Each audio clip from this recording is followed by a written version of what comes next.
Here are the cities founded by the Etruscans. Today, a quarter of Italy's population lives in them. According to myth, even Rome was founded following Etruscan rituals.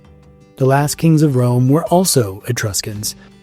The Romans adopted many aspects of Etruscan society, including their social, political, and military organization, as well as their arts and crafts.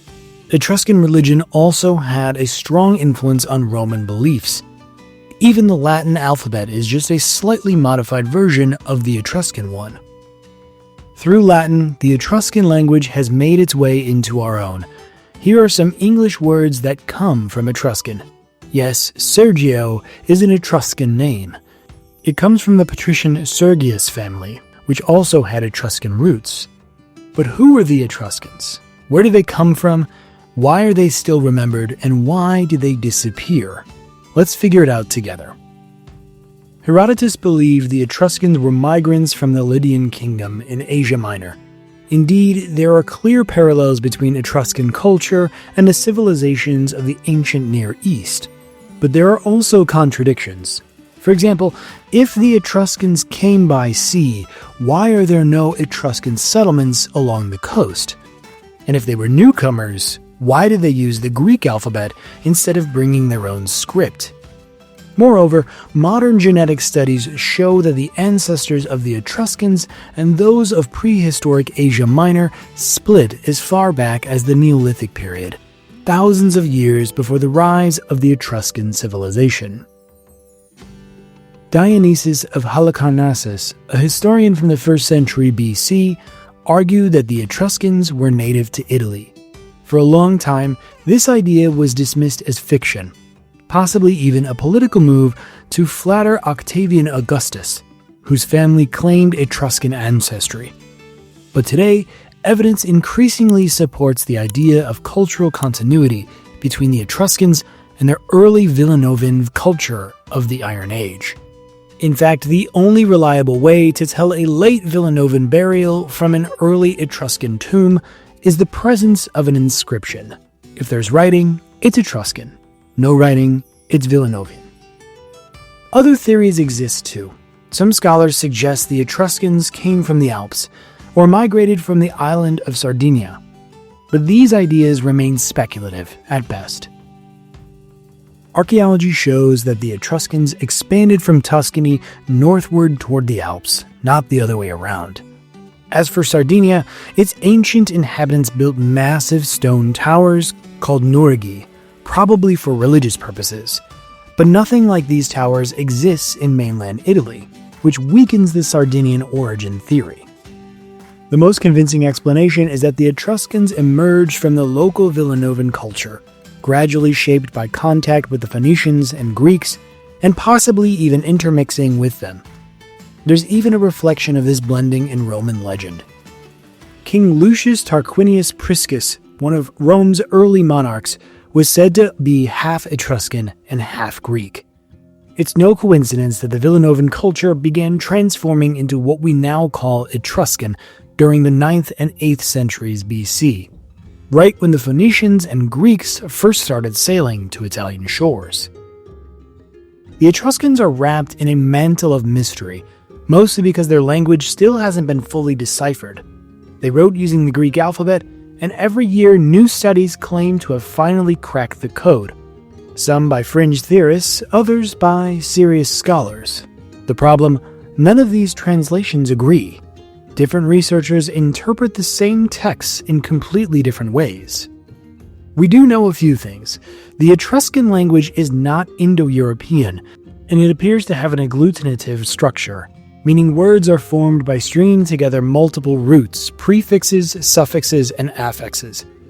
Around 400 words have been identified with some confidence, but beyond that, our understanding is limited. One major challenge is that despite thousands of surviving inscriptions, most are short and repetitive. They're typically epitaphs like "Here lies Sergio," or votive offerings such as "I, Sergio, dedicate this sacrifice to the god Tinia." Only 8 known texts contain more than 50 words. The most notable of these is Liber Linteus, or Linen Book. a rare, lengthy Etruscan text that somehow survived because it was repurposed as mummy wrappings in Egypt.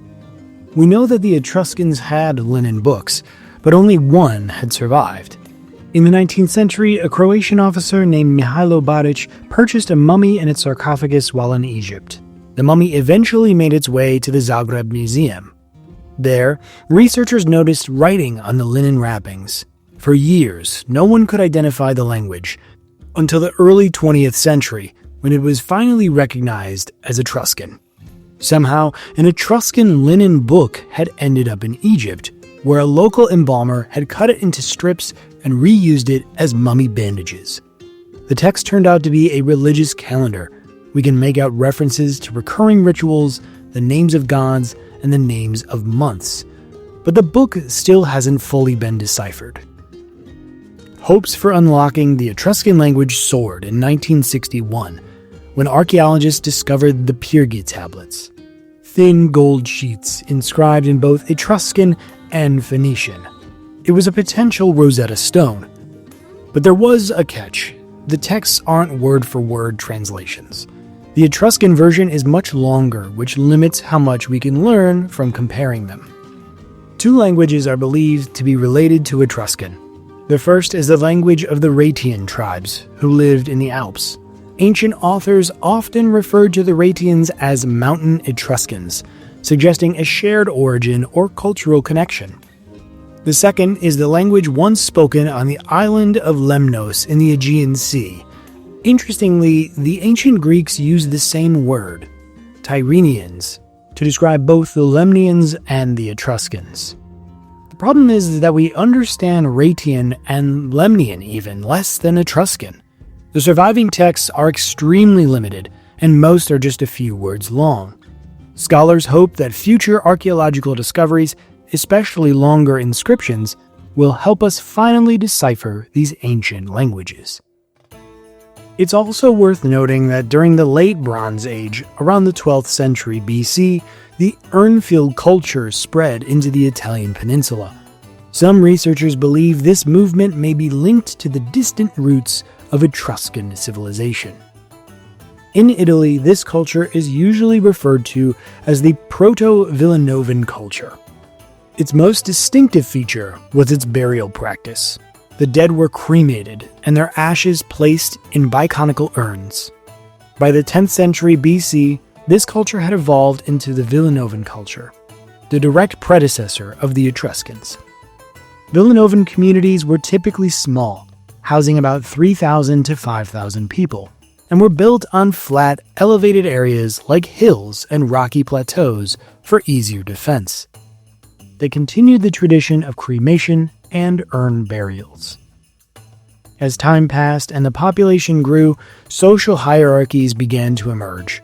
This is clearly reflected in the archaeological record.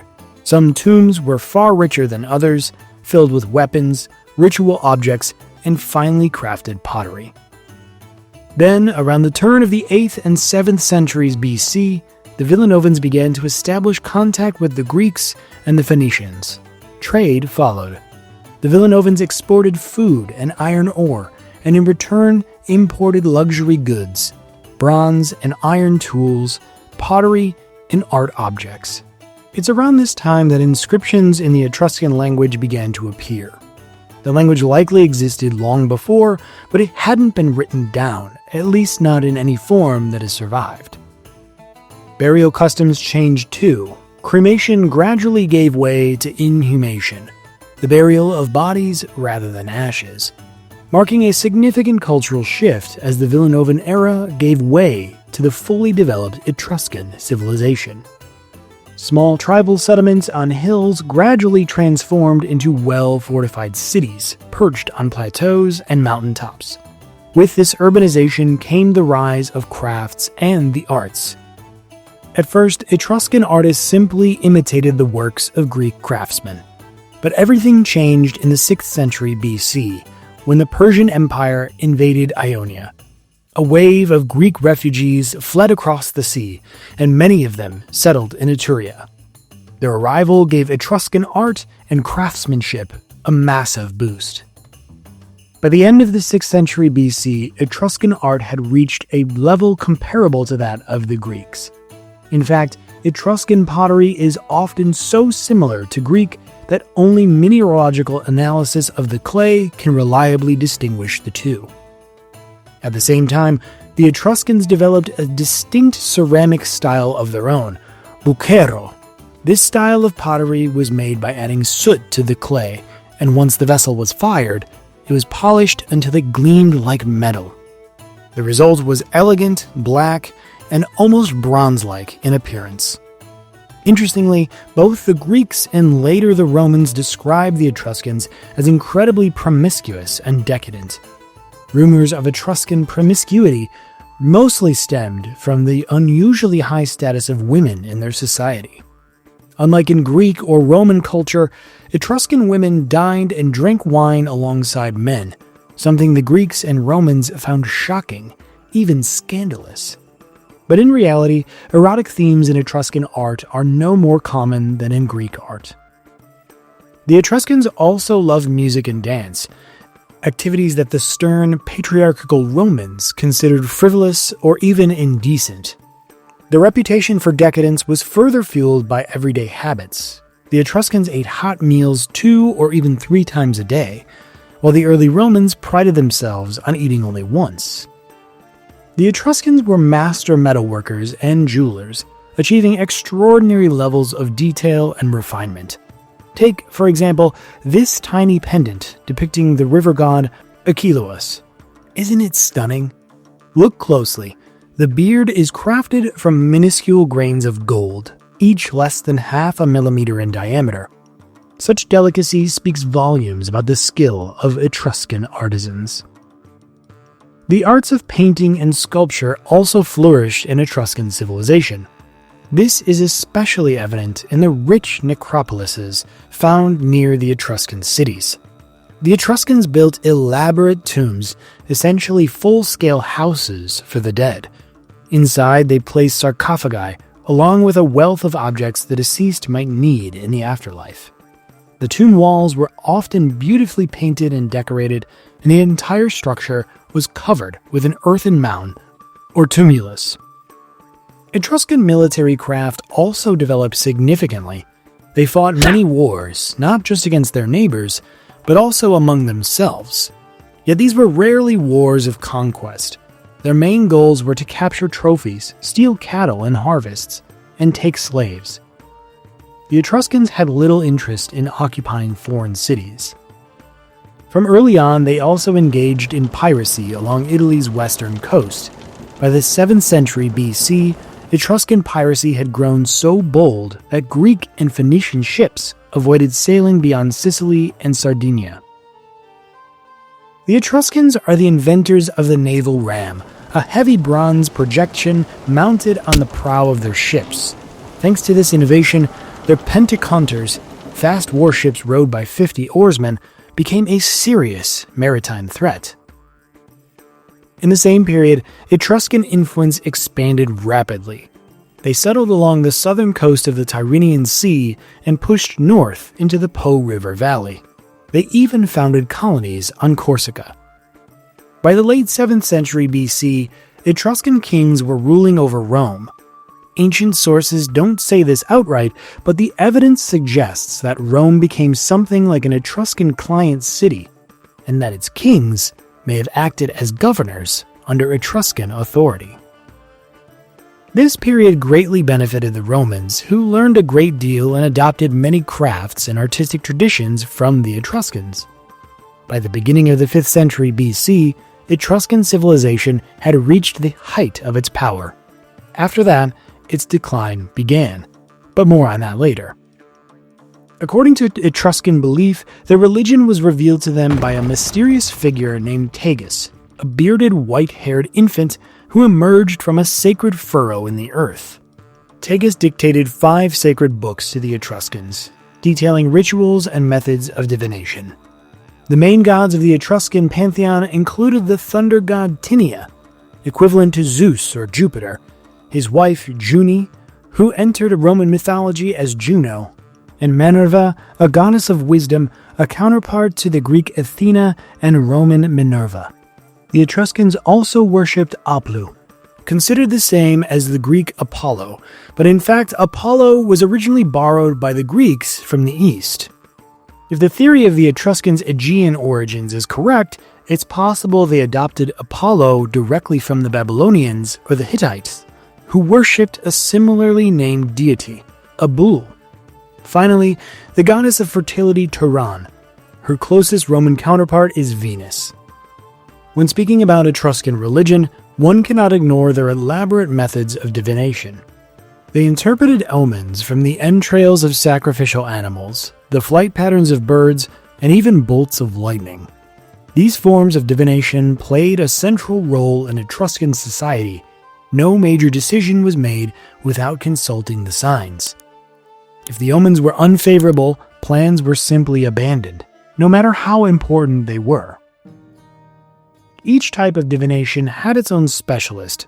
Divination by birds was performed by augurs. Reading entrails was the domain of the haruspices, and interpreting lightning was done by fulgurators. Among these, the haruspices were considered the most accurate and authoritative. Their method involved sacrificing a black ram to the gods. The liver was then extracted, boiled, and carefully studied. It was divided into numerous sections, each corresponding to a specific deity.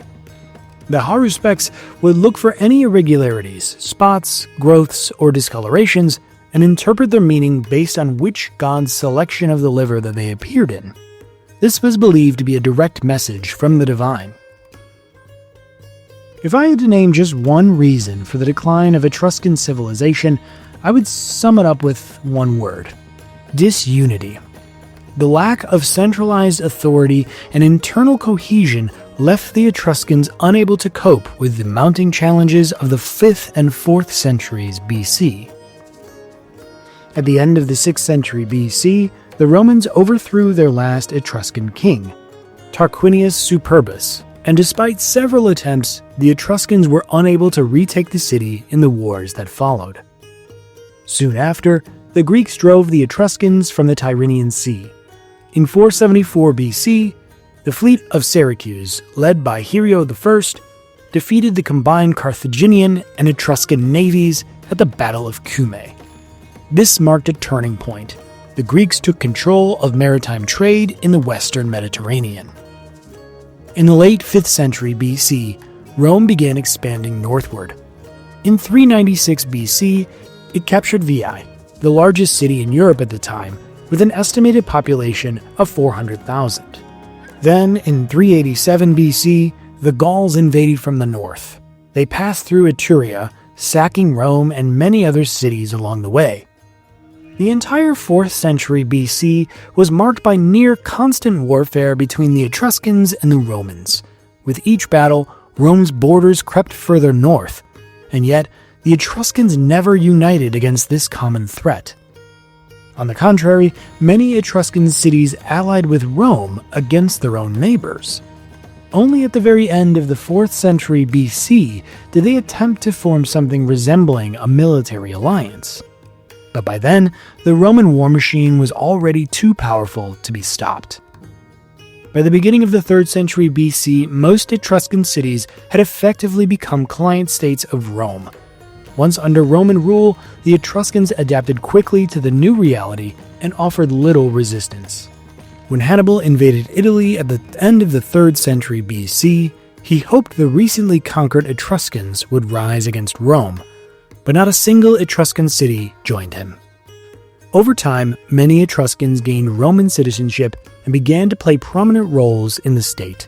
At least 2 consuls during the Republic were of Etruscan origin. In 27 BC, the people of Etruria became the first non-Roman Italians to be granted full Roman citizenship. The Etruscans did not vanish during the empire. In fact, several Roman emperors were of Etruscan descent. Among them were Herennius Etruscus, Hostilian, Trebonius Gallus, and Volusian. Even Augustus, the first Roman emperor, traced his roots to Etruscan ancestry. Emperor Claudius was a great admirer of Etruscan language, culture, and history. He even wrote a 20-volume history of the Etruscans, now tragically lost, known only to us through mentions in later sources. By the 2nd century AD, the Etruscan language had disappeared. The Etruscans themselves had fully Romanized and became part of the Roman world. And yet, they did not vanish entirely. DNA studies show that until as late as the 15th century, many residents of Tuscany were direct descendants of the ancient Etruscans. The Etruscans appeared on the historical stage one final time in 410 AD. As Alaric and his Gothic army besieged Rome, the situation was dire. In desperation, the city's prefects and Pope Innocent I turned to the last Etruscan haruspices for guidance. But the reading was grim. The haruspices said that Rome would fall. And fell Rome did. Once again, if you've made it to the end of this video, we really appreciate it if you liked and subscribed. We have a whole team behind this, and we really love seeing you follow along on our journey through ancient civilizations. We put out new content every single week. If you'd like to support the channel and help us make more videos like this, consider joining us on Patreon. You'll get early access to new episodes, work in progress updates, and more. Every bit of support goes a really long way. Thank you. You can also leave a super thanks down below if you'd like to give us a little extra boost. It really means a lot and helps us keep going. We hope to see you next time.